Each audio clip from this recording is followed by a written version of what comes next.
Hello and welcome to Language of the Soul podcast. I'm your host, Dominic Domingo. And I'm your co-host, Virginia Grenier. We'd like to invite you to sit back, relax, and enjoy some inspiring conversation. Here at Language of the Soul, we know that life is story. Individually, we're the products of the stories we tell about ourselves. Culture is the amalgamation of the stories we weave about the human condition. Here's the thing. Individually and collectively, we can write our own story. Thanks for tuning in and joining in the march toward human potential. Sarah F. Hathaway is an author, martial artist, mother, and wife passionate about empowering others through storytelling. Her Changing Earth series novels weave post-apocalyptic adventures with survival skills, showing how fragile our modern society is and how mental resilience can triumph in crisis. Raised in Michigan's woods and now thriving in East Texas's piney forests, Sarah draws from her homesteading life with her husband and 2 boys, cherishing hiking and camping. Beyond writing, she teaches self-defense and anti-kidnapping seminars, produces the Changing Earth audio drama, and hosts the Changing Earth podcast, blending fiction with practical wisdom. Sarah's work inspires confidence to face any challenge. Welcome, Sarah Hathaway. Thank you for having me. I'm honored to be here. Thank you so much. Yes, thank you for being here. So as Virginia hinted at, I'm going to ask a rote question that we've been asking at the top of every episode. And basically, in the spirit of our podcast, what do you feel has been the traditional role of storytelling in culture? And part B, has that evolved over time?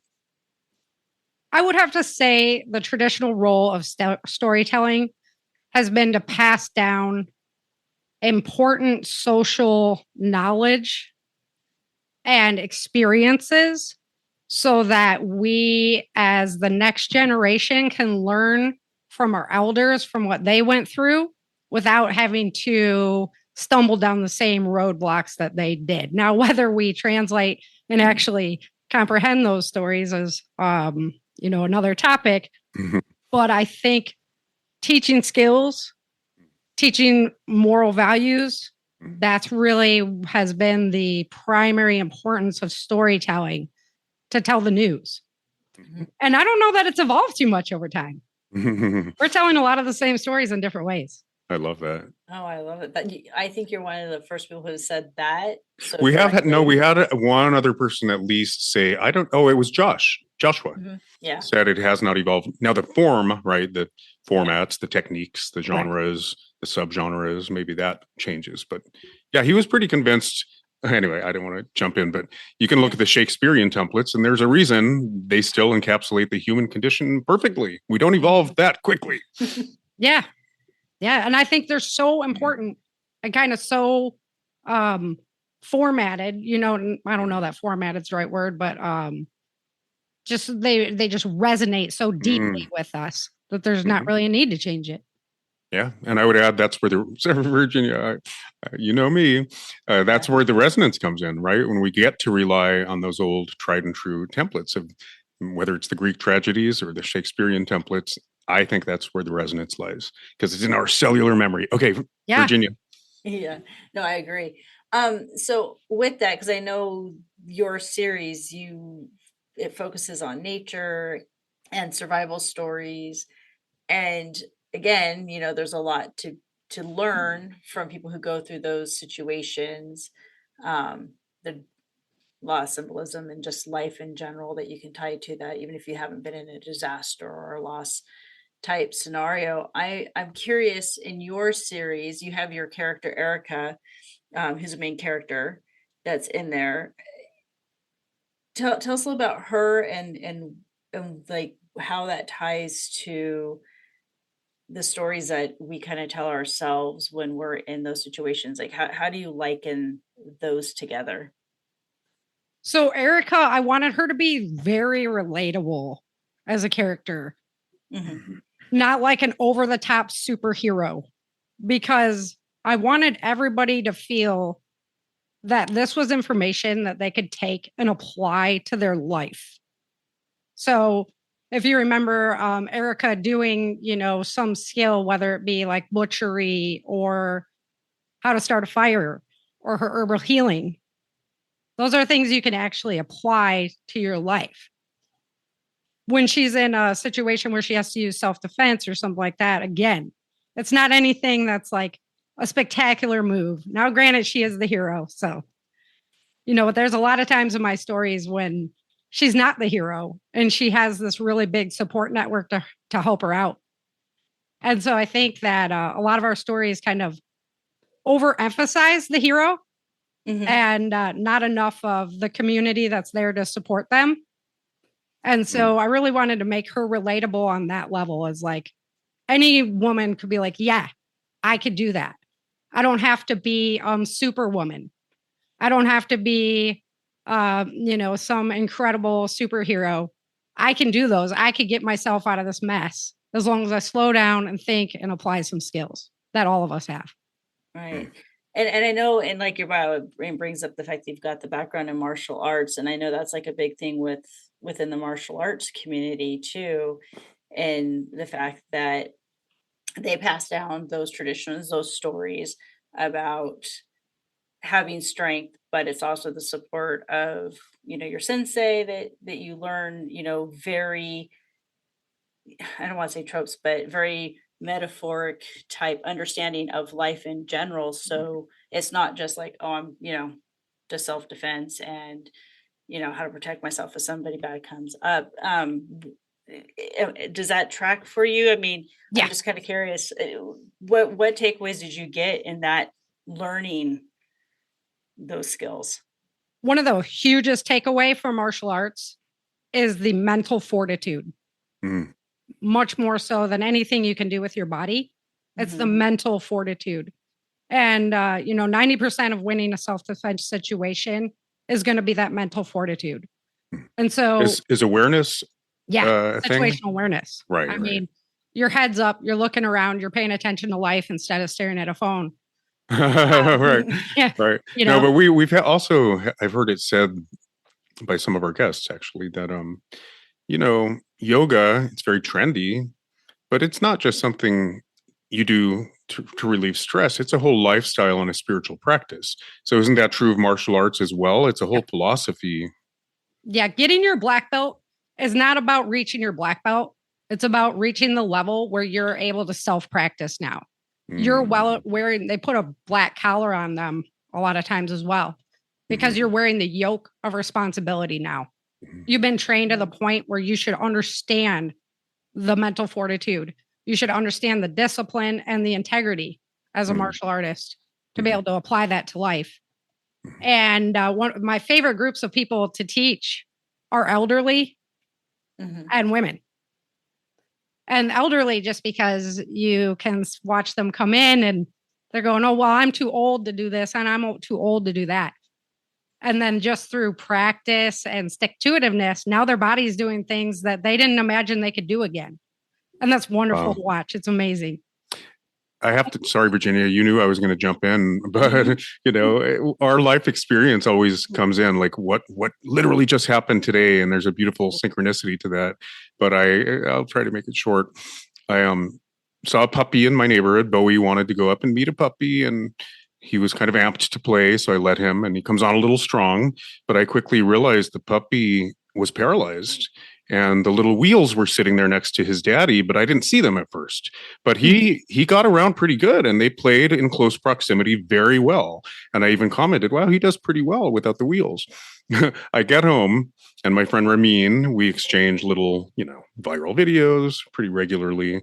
And he put one in there of a paralyzed dog, no front legs. Now, the other one it was a spinal injury, not dysplasia or anything hip related. But anyway, I get home and he sent me this beautiful video of this puppy, just through example, inspiring the other puppy to stand up on its hind legs and function. And so I wrote back like, oh my God, it brought tears to both of us. But I said, partially because it just shows it illustrates how when you don't have an example of what's possible, you don't reach for your full potential and capacity, but permission, example, right? Inspiration is everything in life. I don't know if that made sense. It does. We paint ourselves into our own boxes. So Mm. We impose our own limitations. Yeah. yes, we believe we have this area we have to stay in spiritually, mentally, physically. We believe we put these limitations on ourselves and tell ourselves, oh, we can't do that. We're not able to do that. Mhm. And I'm here to tell you that's, not true. I'm 5 foot nothing. I'm 100 and nothing. I've gone up against, 300 and some odd pound people. And, you just have to think beyond the box. Everybody's always told me, oh, you're too small to do that. You can't do that. You're a woman. You can't do that. You have a knee problem. You can't do that. You can't do those martial arts. I mean, you're going to, all these things are going to happen to you. And I went, okay, well, watch me. I love it. Yeah, we impose our own limitations, but society, parental expectations, we internalize a lot of these limiting thought forms, right? But I don't know. I would say maybe when we're very young, the world is our oyster, and socialization teaches us all of our limits, right? But then at some point, when we self-create, we can reclaim them and reclaim our agency. But I relate to you because much of what I've quote unquote accomplished in life is I'm a rebel. I'm a rebel without a cause. Yeah. So I manifested despite. Despite. Is that a good motivator? Yeah, I think, I went to Catholic school. They told me what I had to wear on my body. They told me all these things, what I had to be. And I was just not any of those things. And so I had to learn that, you know what? I'm a powerful woman. And I'm okay with Catholicism. Okay in my own skin. You and Madonna, man, there's a lot to rebel against. My aunt actually went to school with Madonna in Rochester. Oh, really? Yeah, oh, yeah. Wow. That's great. Bring that up, but yeah, I just never wanted to play inside the box, and that's just so. Now I'm much more on a spiritual journey as well, and being able to enlighten yourself to the next level. And the next level, you just cannot believe the boxes that society has there for you. Mm-hmm. Well, I was going to say that ties a lot to, like what we've talked in past episodes on our podcast. And then even like for myself studying mental health, I'm looking at the modality called narrative therapy, obviously, because I like writing. But both you and Don touched on this. It's not just the things that we're told we can't do. It's the stories that we're born into. It's the stories that we start to tell ourselves because of that, what society tells us. And I love the fact that, which is one of the reasons why, we reached out to you to come on the podcast, is because you're teaching people how to rewrite, reframe those narratives that they have been surrounding themselves by. Right. And I know martial arts teaches that. My husband's actually a second degree black belt in Taekwondo. He does not like ever saying that, but he will go out and he'll do his forms, even though he doesn't do any of the competitions or anything anymore. Right. And I always ask him, but he always tells me, he's like, because it mentally helps clear me and grounds me. And it's such an interesting process to, not that he likes being watched when he does them, because he doesn't, but how it is very spiritual. It's very physical. The mental acuity that comes with it. It's an amazing thing to watch, and it's more than what people think it is. Cause like, oh, it's fighting. No, it's no. So I'm a pretty high amped person. If you haven't caught on to that yet. And we're hoping. They call me the fireball, I'm 110% all the time, or I'm not going to do it at all. So everybody was like, oh, well, you need to find peace and you need to learn to meditate. Well, for me, sitting still and trying to meditate is like, you might as well stick needles under my fingertips. Mm-hmm. It's very, very difficult. Right. There's like 80 other things running through my brain and things I could be doing and this and that. So when I do my martial, I'm also Taekwondo. And when I do the forms, I can still my mind into the movements and let my body move in that practiced way that it knows I don't even have to think about. And it's very calming. Of course. Yeah, I'm going to jump in. I'm a big proponent of meditation, and I do that too. Meditate like it's the answer to everything. Right. But yeah. I've also said out of the other corner of my mouth that we can get in the zone in any number of ways, right? Artists, when they plein air paint, the mental chatter dissolves. You become, I'm using the word awareness, right? But your awareness is heightened and you're in, I think it's gamma wave mode. So whatever your church is, You know, I was singing Ave Maria in my car one day and I thought, oh my God, how is that different than chanting or meditation? I arrived in that space, right, where the mental chatter dissolves, and they call it stillness. So I say get there however you can. But if you are antsy, meditation may not be it. Right? Yeah. And I mean, I have, don't get me wrong. Like I was being able to exhibit more emotional control and learn to foresee emotions before they're setting in, because I had problems with anger and whatnot. Fighting was my way of like putting that into a productive area and then learning to control it there. For example, my third degree black belt test, my instructor puts me up against one of the most difficult, biggest fighters in the school. We're doing brawling. So like I use a lot of footwork. So you can't do that there. You have to just stand in one spot basically and go at it. Then he puts me up against a 12-year-old kid who's one of my favorite little students that I would never want to hurt ever. Right. And then I go back against one of the other best kids at the school, who's a huge kid and all that. So the mental fortitude to be able to go from I am operating at 100% survival mode, got to destroy this person in front of me, to now I have to operate at 100% control that emotion, be careful, not hurt this kid, to go back to 100 billion to, million miles an hour. I was so angry that he did that to me. But in retrospect, I was like, wow, I controlled it. Look what I can do. And it's just translated to life. Well, that's even yoga. I used to joke like it's about finding your center while being in excruciating pain, right? Yeah. And so if you can, for example, just finding your stillness and your inner peace and well-being in prison, for example, that's, if you can find it there, you can find it anywhere. So right. Yeah. But I'm just offering that it's this, even if you can't meditate, don't beat yourself up about it, because you were doing it. You're doing it in your martial arts anyway. And then through prayer. But what I was going to say is how we kind of put ourselves in these boxes. So how have I avoided the box? And I think one of the biggest ways that I avoid the box is by learning. I love to learn, and I'm constantly trying to learn new things. And if I don't know about something, I'm going to figure it out. And so I think that urge to keep learning keeps you in that childlike brain where you're more willing to accept and at least listen and ponder things that might be outside of your box. You might be like, that's not my tribe. That's not my thing. That's not my deal. But if you're always open to learning, then you're always open to listening, and you're always willing to learn, even if it's what's not to do from somebody. I mean, you're going to talk to a rapist. Okay. You're going to learn. What did they target? What did they go after? How can I use his information to help other people? So you got to just keep learning, and it keeps you in that childlike brain. And Jesus said, come to me as a child. Don't come to me bitter. Come to me, warped.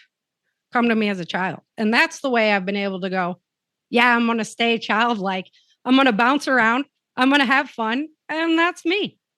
Yeah, it's having that curiosity in life, which is, I think amazing, because you've done a lot of things. I mean, you teach, you do your martial arts, you're writing your series. So I'm just kind of curious, what got you into the writing realm and directing a lot of the energy you have and that curiosity, that childlike brain, into the writing that you're doing with your series? So I really suck at drawing, and I needed some way. I liked drawing, but I needed some way to express my emotion, just kind of to myself. So I always did poetry. I would translate, what I was feeling, my parents going through difficult times, things like that. I would translate that into poetry. And no, I haven't shared any of that. I don't know, but it's there on the shelf somewhere for my kids to find one day. But when I went to college, my instructor was like, you write too flowery. You can't write like this. You have to just write meat and potatoes. And I was like, well, there's no expression there. There's no fun there, So one of my favorite authors is Jean M. Auel. And it's the Clan of the Cave Bear series, Children of the Earth series. Yeah, Clan of the Cave Bear was the first one. And I read. What year? Do you remember what year that came out? Oh, gosh, it was the 60s sometime. Oh, really? I remember my mom reading it Just didn't Daryl Hannah Yes. in the movie? Yeah, they did. Yeah, my whole- mom read it right around the time the movie came out. Yeah. So I started with the second book. I actually like the second book way better. I went back to the first book just to see, like, okay, well, how did the story begin? If I would have started there, I doubt I would have liked the series as much. But she put so much actual knowledge into her books. And that's where I started learning about herbal healing. And I was like having stomach problems myself. And they wanted me to be on all these pills. And I'm like, I'm an athlete. I kick butt from morning to night. Like, my body's not bad because of lack of your pills, Right. you know? And they're making me feel horrible. And then I had a doctor tell me, like, oh, well, it's because you're a woman, you're a hypochondriac. I was Oh, like, shit. okay, Oh, no, I play ice hockey. I do martial like you're ready. You're about to eat a fistful of your own teeth, sir, you know? Like, so I threw out all the pills out the window. And so my book came together because I needed that expressive moment to be able to express what was going on. I was going down to school at Sac State. My family was up in the foothills. I was like, what would happen if I was down here when something happened up there? Mm-hmm. And then out of my respect for how Jean did her books, I was like, I grew up country. I grew up hunting and fishing and growing gardens and horseback riding and really reading Narnia. You know, I had my own secret space where I wished I could have gone into the wardrobe, you know. And so much of this was just part of me. And I'm watching people grow further and further and further away from nature and not know how to grow a thing, not know the beauty of walking through the woods, not know the peace and tranquility of being out there and just listening to the birds instead of your iPad in your ears, you know? So that was really, really disconcerting to me. And I was like, look at all the skills that we're losing. People don't even know, like, okay, so you're stuck now and you actually are able to hunt something so you can eat. Do you know how to properly break it down so you don't poison yourself? Nobody has that skill anymore. So you remember like, Y2K, right?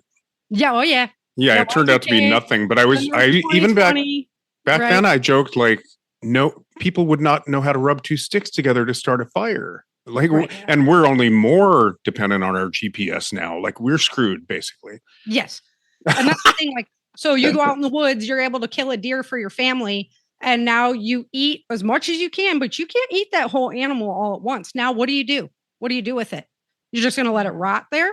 That could have been days of food if you knew how to break it down and prepare it. Right. So that was kind of my point of bringing the education together with that incredible story. And I never intended to publish it. But when I finished it, my mom was like, you wrote a whole book. You got to publish it. So I did. And here I am 10 books later. Wow. Yeah. Well, and the thing is, it seems like a lot of people, I don't want to say like everybody, because obviously that's not the case, but there does seem to be this cultural shift amongst quite a few people trying to get back to our, I mean, I know Don's heard me say it many times on our podcast and just even personally where I'm like, I need to go outside and touch some grass because I need to get away from my computer for like a few minutes and get out in nature and just feel the sun on my face. And so do you have a lot of people reaching out to you that have read your books or like, I want to, you know, do you teach survival classes or any of that kind of stuff? Because it seems like some people are trying to get back to our roots to some degree, back to our original stories that of who we are as a, you know, as a society, as humans. Yeah. So with my podcast, the Changing Earth podcast, I literally break down my books. I do a chapter of my book, and then I take the survival lesson that was in that chapter and we expound upon it. So it might be shelter building and it might be how to butcher, but it also might be how to be a leader, how to deal with the PTSD of, you know, some kind of incident. So we walk through, you know, chapter by chapter. I've done all of my books on there, except for the last one. I'm not sharing that one. You got to read it yourself. But yeah, it was an incredible journey. I'm episode 450 some odd now.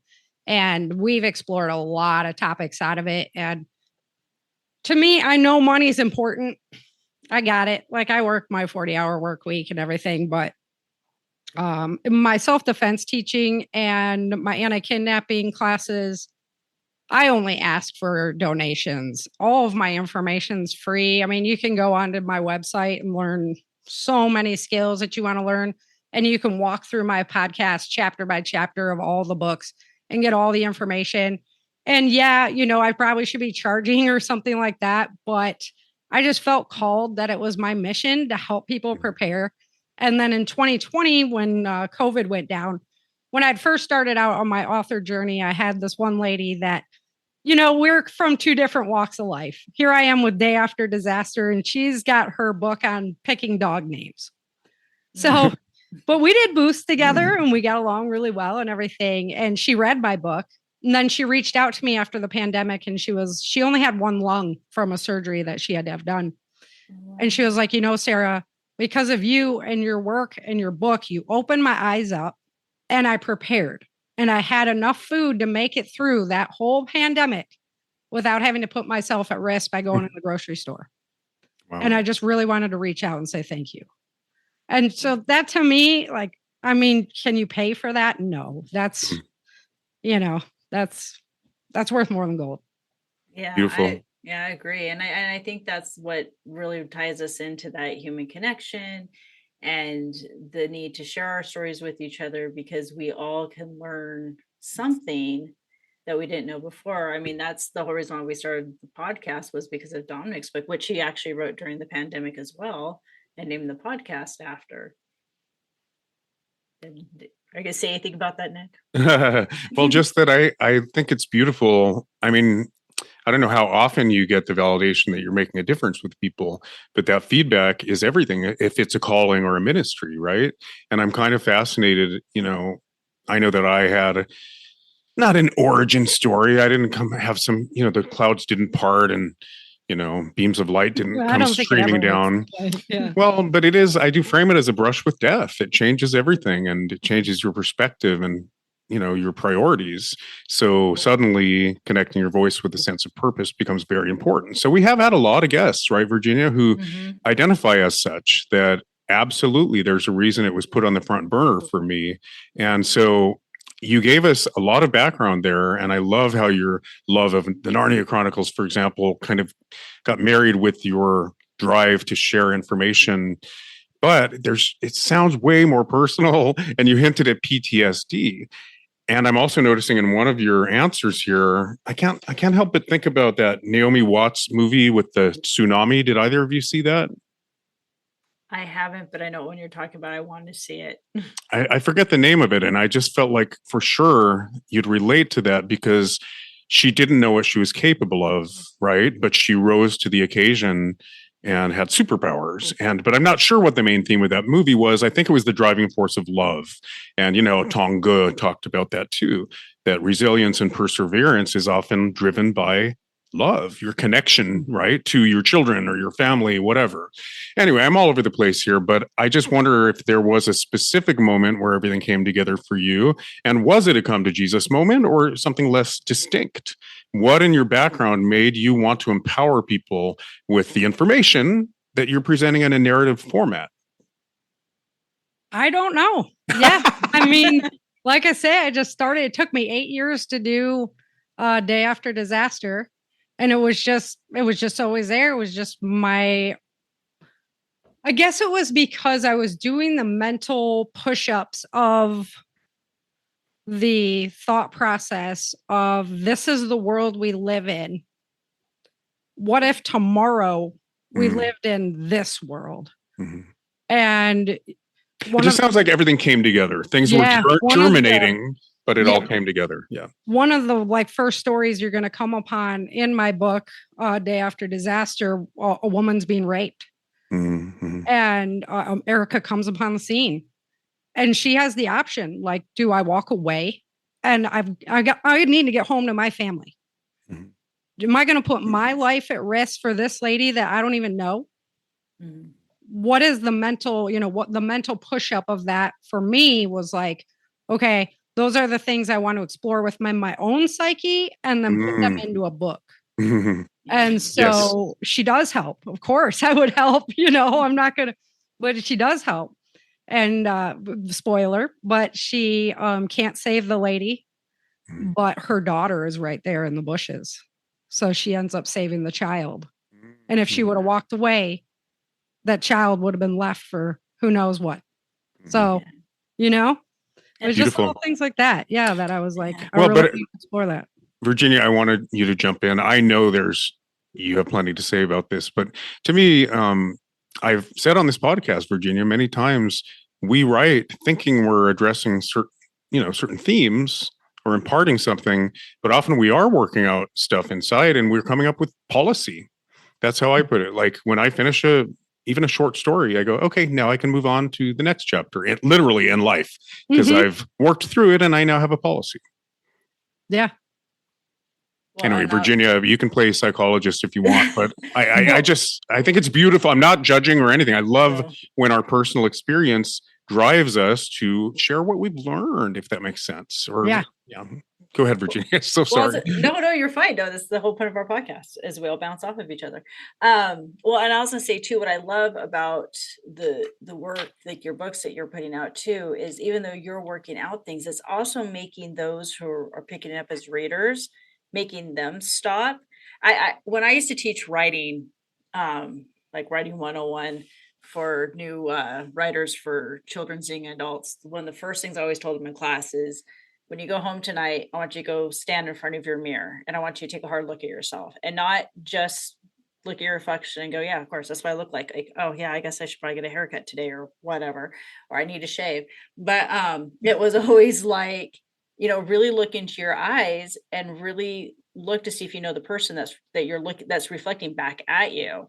And it's because I think as writers, until we start asking ourselves those hard questions, how can we put that into our own writing and ask our readers, which it sounds like you're doing. And I don't know if anyone's ever said it this way, but you're making them stop and have to take that hard look at themselves by what you're putting in front of them in your writing and go, gosh, how would I handle that situation?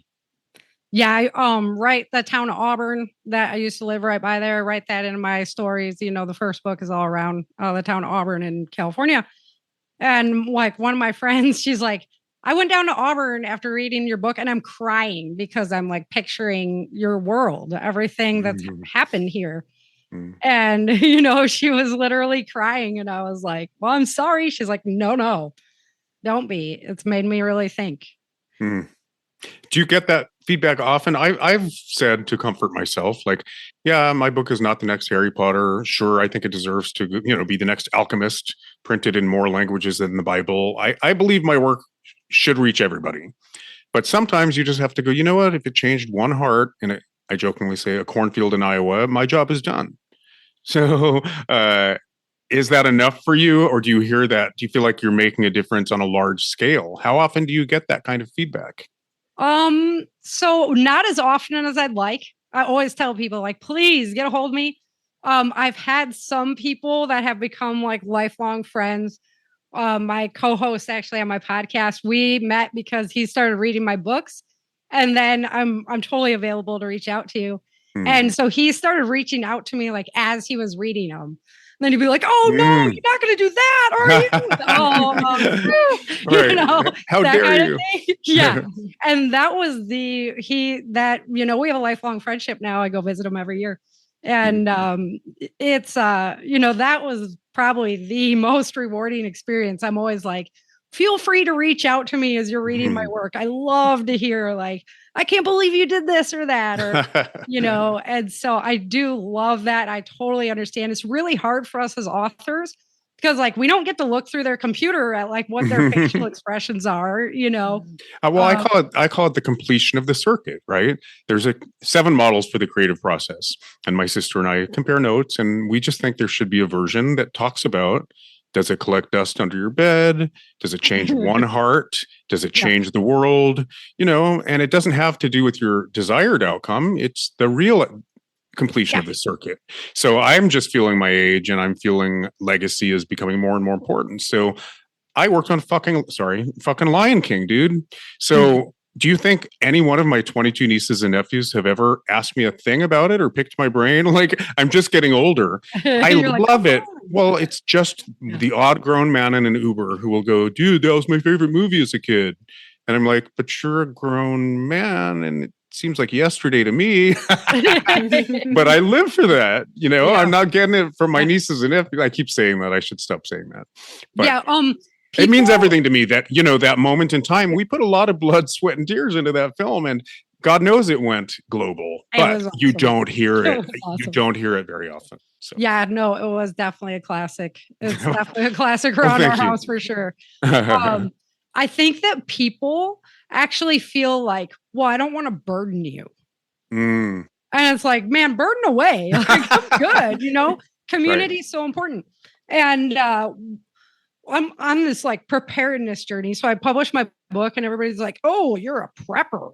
You're a survivalist. I'm like, what the heck is that? What are you even talking about? I just wrote a book, country girl. I will say I'm a country girl. I grew up country. I mean, that's it. I wasn't in no city. I don't want to live in a city. So pardon my French there, but the idea of people when they kind of go on this preparedness journey, quote unquote, they're like, well, I'm going to live by myself. I'm going to, have enough stuff in my house that I'm going to be at my house and we're going to stay by ourselves. My game plan was I'm going to go out in the woods and I know how to survive out there. I'm going to live out in the woods. And you don't think about like the billion other people that are going to be stopping through the woods, but that's not here or there. But with your family, right? Well, the simple fact is you can't do it alone. It takes a tribe. You can't grow food and guard food at the same time with only 4 people. It does not work. You cannot have a community without people, and you need a community for a family. And so that has been my whole grand epiphany probably over this process was the thing that really changed the most in me was probably it takes a community and we need to have our local community. We need to have local food grown. We need to have localized systems again without all this national systems or global systems, right? All our food is traveling so far to get to us. If we had local food, we'd all be healthier. We'd all be eating better and we'd be available to help out other communities when things happen there. So it sounds like there's just all centralized. Yeah, it sounds like people go to the extreme, right? Maybe libertarians who want to live off grid have fantasies, right, about what it means to be sustainable and to be a naturalist, but you still need a community, right? You still need that community. Absolutely. You can't just sit out in the woods by yourself. Yeah, isolationism, but I think that's coming to a head too. This, even in terms of globalism versus nationalism, we're having to think about these things. Yeah. But Virginia, you mentioned too, there's kind of this movement toward, getting, touching grass, as you put it. In Japan, there's entire, cat cafes, or they go out and literally hug trees in groups. I think that's got to be gaining momentum too, this getting back to nature idea. Yeah, well, there's a lot of changes that are coming with our Earth. We're in the middle of a pole shift right now. You can see the extreme weather out your door. If you study the cycles of what our planet does, we're in for a rocky time. And I'm in the. And you're not talking about climate change, or are you talking about a natural? Because we're in the middle of an ice age, right? Natural cycle, right? The natural cycle of our planet. Whether humans helped it, we had an impact, whatever. You could have a series of volcanoes erupt, and that's going to be more damage than we've ever done as a species. So I'm just saying there is a natural cycle to our planet. Right now, we are headed for a rockier time. That is the plain and simple of it. Our bigwigs are all having bunkers, things like that. I don't really believe in having a bunker because I don't want to be in the ground when things. I mean, I'll meet my maker if that's the way it's going to go, whatever. But we're in for a rockier time, and I'm in the insurance industry, and we have disaster after disaster after disaster after disaster that we're dealing with right now. I just don't know how it's going to keep up, right? So in my books, I really bring the planet as that antagonist. It becomes its own character. The challenges that's a classic template. Man versus nature is one of the classic conflicts, right? Yeah. So that's what, I don't want zombies. I don't want any of these things. This is real. Right. This is life. This is where we're going. And if we don't go and touch a tree, if we don't know how to grow a plant, if we don't know how to sustain our families, then or in our communities, then we could be in big trouble when the national network, the global network, starts shutting down. We don't have we have a scare. Do you feel like we have a scare every now and then when entire power grids go down? And it's never terrorism, right? But no. We do have the magnetic shielding of our planet is weakening. It is scientifically proven that the magnetic shielding of our planet right now is weakening. That means that any kind of activity that comes off of our sun is going to have a bigger impact on our planet than it ever did before. Is it radioactive, or what would the solar? It's a coronal mass ejection. And so, it could toast our whole ozone, but that's not happened in history. It's more likely. Have you ever heard of the Carrington event? When we got a really big coronal mass ejection and it shut down like all the telegraphs, and that didn't just shut them down, it exploded them. When was that? That was in the 1800s. It was called the Carrington event. Okay. So if that same type of thing, it was like an X100, if that same type of thing happened to us right now, and it just instantly hit and all of our electronics exploded, well, all of the transformers are made in China. There's just no way they could get us back on within 6 months. 6 months without power, you're looking at like probably 80% of the population's not here anymore. So it's the thing. It's very real. Yeah. Right? We'd be back to like steam engines and that. And if we don't even know how to grow a tomato, we have a problem. Right. I agree. And I love as you're rambling off, you're like Mad Max and this. And, and that's the thing. Like, we have so many, true stories, fictional stories that I think bring awareness, which goes back to what you're saying, Sarah. Being globally connected is important, but if we focus at the higher level and forget about the lower levels of systems, like the local level of support and that support system there, then it basically becomes kind of like a tumbling block, because we have to work within our communities first, I think, and then we branch out. And I think we forget that it's always bottoms up, not top down. Grassroots is where we can make a difference, right? Right. Absolutely. We tend to go for policy on the macro, but sometimes grassroots is enough. And then, the movement has a ripple effect, I would hope. Yeah. But it's so fringy. I mean, have I sorry to take over, Virginia, but and hopefully this is not a tangent. Have you ever, either of you, read Educated by Tara Weston? Just as a shout out, my sister Renee turned me onto it, and she was raised by survivalists. And what is it called when you're completely off grid? There's a word for it. I mean, bunker was a key word for me. No, like a prepper. Yeah, doomsday prepper. There's a word. I mean, might have been related to LDS or something creepy like that, but it was it's her story of, it's almost like the cave allegory. Was that Aristotle, or just, she called it education for a reason, because some pretty dark stuff happened when, being raised, and even River Phoenix has stories about that, right? When you're kind of raised off grid, it has its own.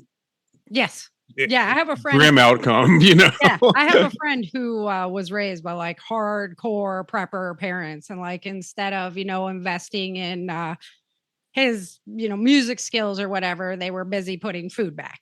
Okay, so you have you have two extremes, and in life it's all about moderation and it's all about balance. So, for example, in California, you put all that food back, and then you have a wildfire come through. And now it's all gone.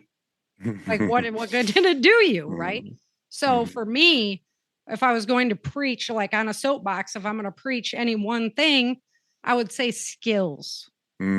Skills over stuff every time, because with skills and with knowledge, you can create stuff.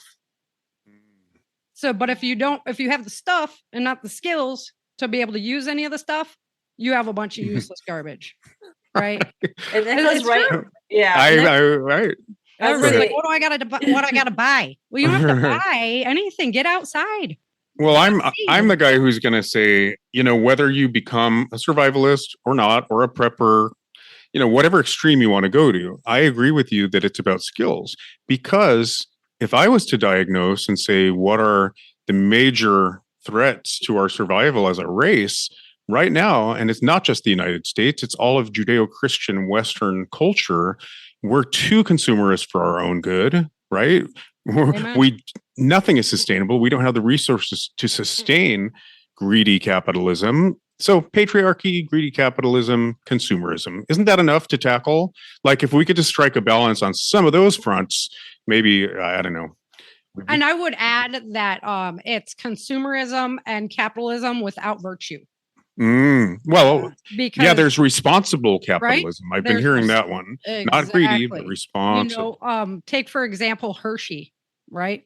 When Hershey started producing chocolate and really making money off of it, he made his own town with an orphanage, with the church, with a hospital for all of his workers, because he felt responsible to those people who were helping him make that money and make that chocolate. They were part of the when was that?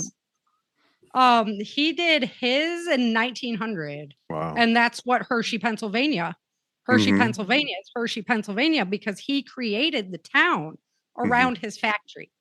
Beautiful. And so if we had the values and the virtue and the care for one another in that community, we could really do great things with our business and be able to lift everybody up together, instead of it being like this, I'm going to step on your head.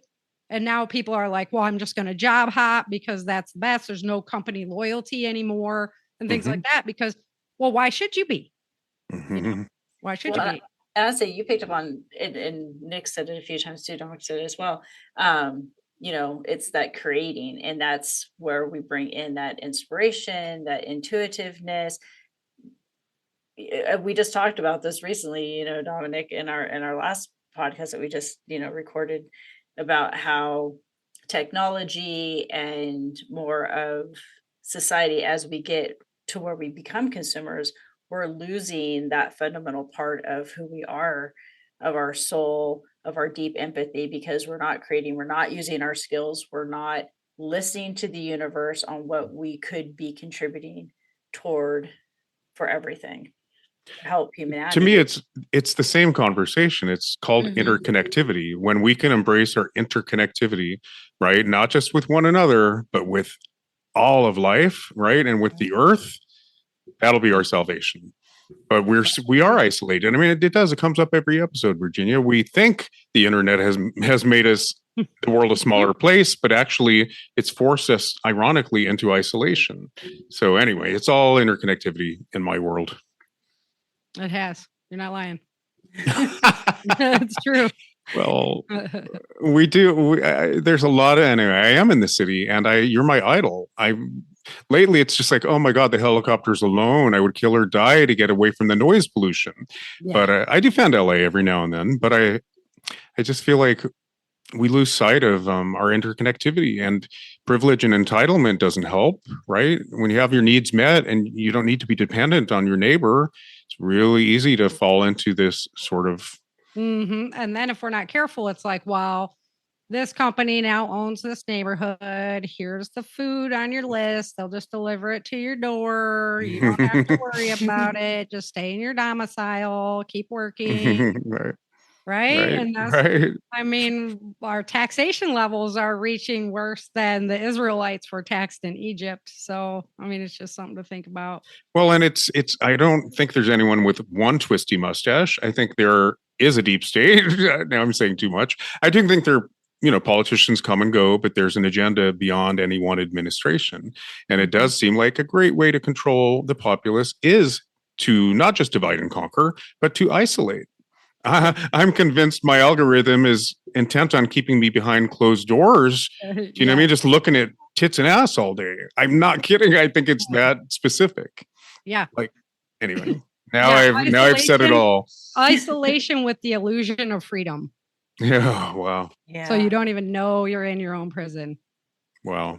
And I don't think people realize that this is like, just to tie it back to our podcast and, story and what I mentioned before about the stories we tell ourselves, the stories we're born into, and the stories that other people are telling us. I mean, that's literally what's happening. Like, we buy into this because there has to be buy-in from us, to think, oh, this is just how it is. I can't change this. I can't change the way things are, really, because But that kind of futility, the remedy to that kind of futility is exactly Sarah, right? Sorry. Yep. It's exactly what Sarah, you were saying, the example, and it's back to the puppy, right? Without the example, Yep. you can stand on your own 2 feet.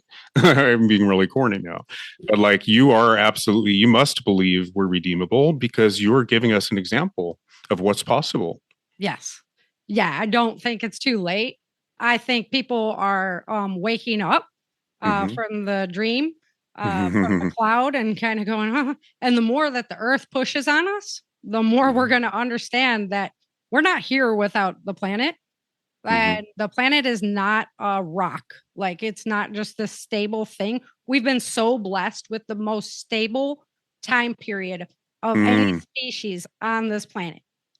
We have just it's been so stable for us. That's what I mean by entitlement. When I hear about beachfront property that's, and I do think there's climate change. I believe in it. And it's like, well, whoever said the coastline wasn't going to reshape itself? Like, it's complete, it's complete hubris to think we can have any security at all. It's a gift. The hurricanes blow right across Florida every year. You think that land's going to be there forever?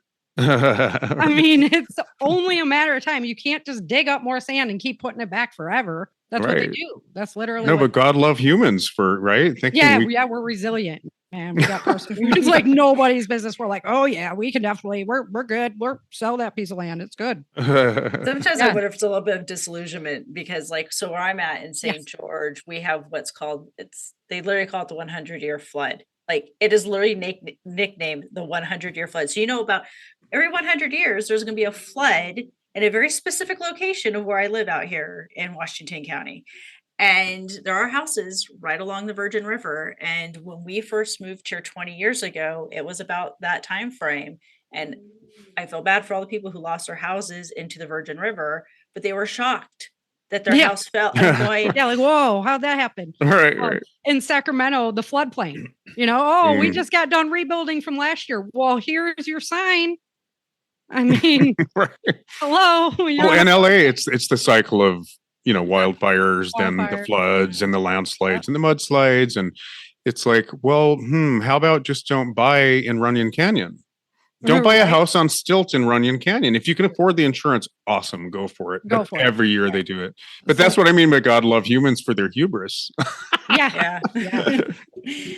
Well, bringing it back, Erica's really a Spartacus figure in the long run of the series, right?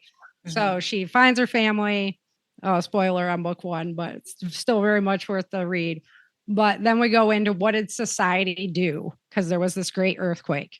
And a lot of our infrastructure was lost. Not a lot of people were killed. So we have all these people that don't have land, don't have houses anymore. And we have these people that do. So in order to control the chaos, they round up all the climate refugees into FEMA camps so that they can, control the chaos, basically. And then with the oil supply being down, they decide, okay, well, we can basically adopt these families out to people who need them to grow food. And so it really becomes this 2-tiered structure of landowners and climate refugees. And they lose a lot of rights. The climate refugees eventually become just slaves.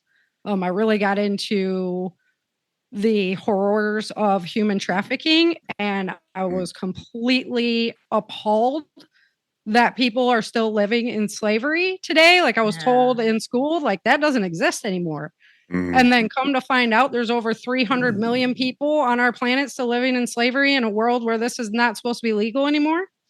Yeah. So that to me really rocked me. And that was about book 5, when I really started discovering the horrors of human trafficking and trying to teach people how not to become victims. And so I started writing that into my book. I created my sinister bounty hunter, TJ Swenson. He was actually human trafficked as a kid as well. And he becomes this, bounty hunter that can go after anybody. So of course he's after Erica. And she's leading the freedom march, basically, back to we need to all be one people. not be this two-tiered system anymore of these landowners versus the climate refugees, because the earth just keeps pressing. Things get worse and worse, but they're still holding on to like this system that they created after the Great Quake. And so she really becomes the Spartacus figure of like leading the refugees back. But, TJ captures her. She goes through this whole experience with him. And so my book, Hope on the Horizon, it's book number 7. That's her like how to overcome that PTSD as a survivor of this experience. They're still expecting her to like be this leader that they all look up to, and she's just broken inside. And so that was a really challenging book for me, but that's where the whole story, and then at the end, it's just the duel down, good times. I love action. So, and I love that you're digging into all of, the stories that we literally have seen in our own history. It reminds me of, there's a show called Homestead, a movie. I haven't seen it yet. Yeah. Yeah. So very, very, different, but has some similar key themes in there. But there's a psychiatrist. His name is Viktor Frankl, and he's the existentialism and mental health, also known as logotherapy. But there's a quote, and I actually shared this out on Facebook this past week. What he said is when we are no longer able to change a situation, we are challenged to change ourselves. And that totally made me think of that the whole time, because obviously you can't change that situation. So she's going to have to change, right, and adapt. Yes. So. And shit, like that's the earth causes that to happen over and over and over again to everybody who's occupying the planet, right? Yeah. Wow. But we are toward the end of our show, which is why we also had to share with our listeners part of your books. So is there anything else you would like to impart to them before we wrap up? You can find me at changingearthseries.com. changingearthseries.com. I have everything. My audio drama is a really cool show. We take all the stories and do them like a 50s radio show. Oh, that's and cool. Yeah, it's a ton of fun because I have this huge podcasting network, great people that just volunteer their voices and whatnot. So Changing Earth series, all the books, both of my podcasts are there, and just everything you'd want to know about Sarah and the Changing Earth series, you can find it there. All right. And we'll make sure we have those links at the bottom of our description for all of our listeners. But thank you so much for coming on, Sarah. It's been great just kind of talking and just sharing, what you've been doing and how all of this ties into that interconnectedness, like Nick said. And well, thank you so much for having me. It's been a really, really fun conversation. It's always fun to get your brain picked on different avenues, and you grow yourself at the same time. Like I say, I love to learn. So it was a very rewarding experience. Well, thank you. Thank you, Sarah. And to our listeners, remember, life is story, and we can get our hands in the clay. Individually and collectively, we can write a new story. See you next time. We want to take a moment to thank our wonderful listeners and supporters. Your continued support and sharing of our podcast helps us spread the transformative power of storytelling. If you enjoy our episodes, please rate and review us on your favorite platform and share the podcast with friends and family. For more enriching conversations and insights, subscribe to Language of the Soul podcast on Apple Podcasts, Spotify, Amazon Music, iHeartRadio, and anywhere you listen to podcasts. Follow us on social media and visit our Patreon website for the latest updates and exclusive content. Your support helps us continue to bring these important stories to life. If you'd like to support us further, consider joining our Patreon community for exclusive content and donation options. Every bit of support helps us reach more hearts and minds.